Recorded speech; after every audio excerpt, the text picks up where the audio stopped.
Masih segar di ingatan kita ya, akhir-akhir ini begitu dihebohkan dengan berita-berita dari influencer atau artis-artis yang login berpindah dari kekristenan ke agama seberang.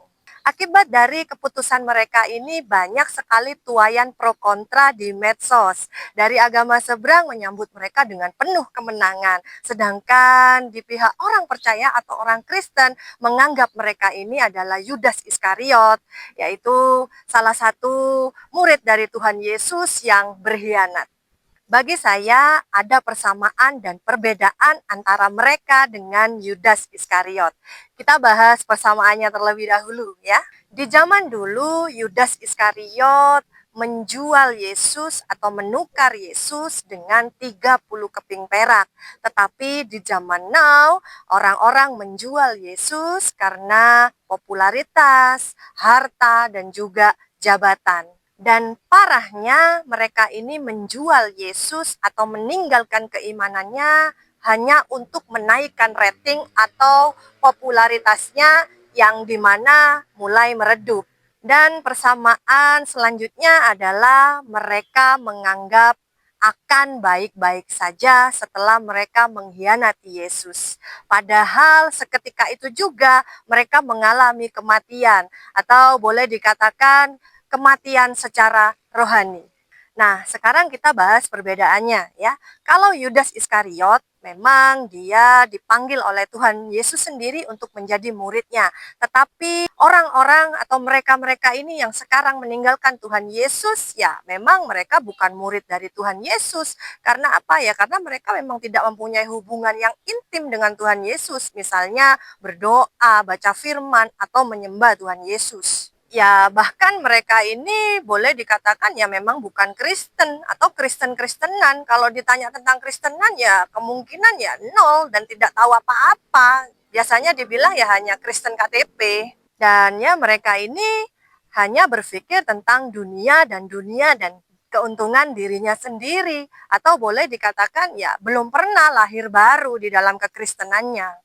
Menjadi murid adalah proses dalam menjalani kehidupan kekristenan yang sesungguhnya. Banyak orang hanya berhenti sebagai pengikut dan tidak mau menjadi seorang murid. Menjadi murid artinya mau tunduk dan taat atas semua perintah Tuhan. Walaupun ya di dalam kehidupan ini bisa saja kita mengalami kegagalan.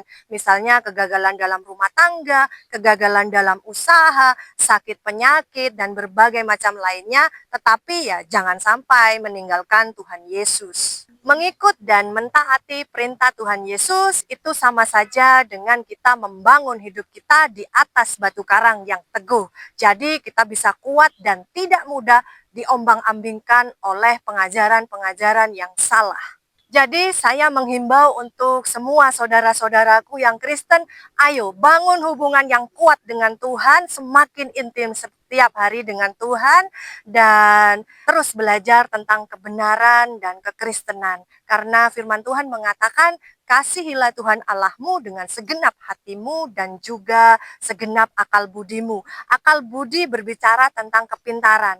Jadi cari Tuhan, cari kebenaran, harus juga smart atau pintar. Dan ini sudah akhir zaman saudara, di mana para penyesat-penyesat, nabi-nabi palsu dan juga pengajar-pengajar palsu sudah hadir di tengah-tengah kita ini semuanya. Dan Tuhan juga sudah berfirman, umatku binasa karena ketidaktahuannya. Jadi ayo umat Kristen semuanya jangan sampai binasa hanya karena kebodohannya sendiri, karena ketidaktahuannya sendiri.